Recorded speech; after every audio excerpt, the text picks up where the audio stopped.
Türkmenistanda iyun ayından başlap 70 ýaşyna ýetmedik pensionerleriň pensiya haklarynyň bank kartlaryna geçiriljekdigi duýdurulsa da bu amala aşmady. Munyň netijesinde bank şahamçylarynyň öňünde uly nowatlar emele geldi. Plastik kartlaryň bardygyna garamazdan şolaryň plastik kartlaryna pensiya geçmendir özüm uçdan tutma ählisine diýen ýaly geçmendir. Ondan adamlar şol pensiýany alýan şahamçylarynyň filiallarynyň towarlaryny olary bilen sosial üçinçilik bölümine barmanlyklaryny şo ýerden şolaryň pensiýasynyň plastik karty geçmenligini guwa geçýän ýörüýte talon almalygyny aýtdylar. Olar şo talony alandan soňra da özüne hyzmat etýän bank şahamçysyna gelip şol yine de plastik kartını kompüterda barladı. Şoň pulun geçirilmäligi hakyny o ýerden hem ýörüýte bir talon berýärler. Onuň şondan soňra olary nagyt görnüşini pensiýalaryny berip başladylar. Diýip Aşgabatda ýaşaýan synçy Amanmurat Bugaýew gurrun berdi. Şeýle dol pensiýa haklaryny berýän bank şahamçylarynyň öňünde nowatlaryň ören uludygyny,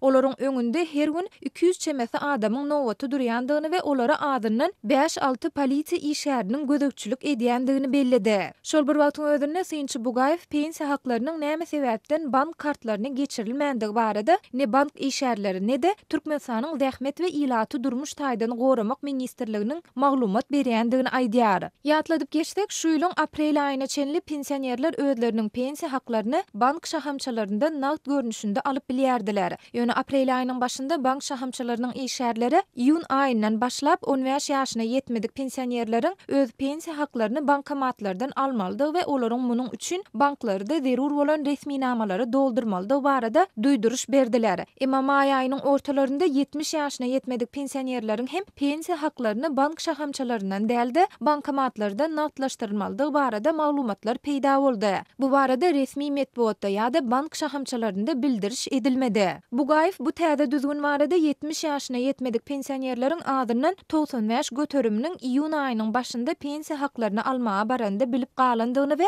häzirki wagtda olaryň pensiýa haklaryny almakda dürli kynçylyklar bilen ýüzüýiz bolýandygyny aýdýar. Iyun aýynda 65-70 ýaş aralygyndaky pensionerleriň pensiýa haklaryny öz wagtyna alyp biljekdigi ýa-da bilmejekdigi baradaky soraglara bank işgärleri bu barada häzirlikçe bize ýokurdan berilen görkezme ýok. Siz dokumentlerinizi tapşyryp başlaň diýip jogap berýärler. Ýaşy 65-70 aralygyndaky pensionerleriň ençemesi Azatlyk radiosu bilen söhbetdeşlikde özleriniň başga ýerden hiç ýylyk ýerdejileriniň ýokdugyny aýdyp, iyun aýy üçin pensiýa haklaryny alyp bilmese, munyň öz ýaşaýyşyna, durmuşyna ören yaramaz täsir ýetirjekdigini aýdýarlar. Her aý almaly dermanlarymdan başga da günnälik iýjek çöregime hem pulum bolmaz. Sebäbi onsuzam alýan pensiýa hakymyz bu aýdan enlik aýa zordan ýetýär. Bu aý olam bolmasa näme ederiz bilemok diýip özüni Durjemal diýip tanıştyran 68 ýaşyndaky pensioner ene aljyraňly ýagdaýda öz başdan geçirýänlerini gurrun berdi. Türkmenistanyň resmi mediasynda 70 ýaşyna çenli pensionerleriň pensiýa haklaryny bankomatlardan almalydygy we bu täze düzgün bilen bagly olaryň başdan geçirýän kynçylyklary barada häzirlikçe maglumat berilmeýär.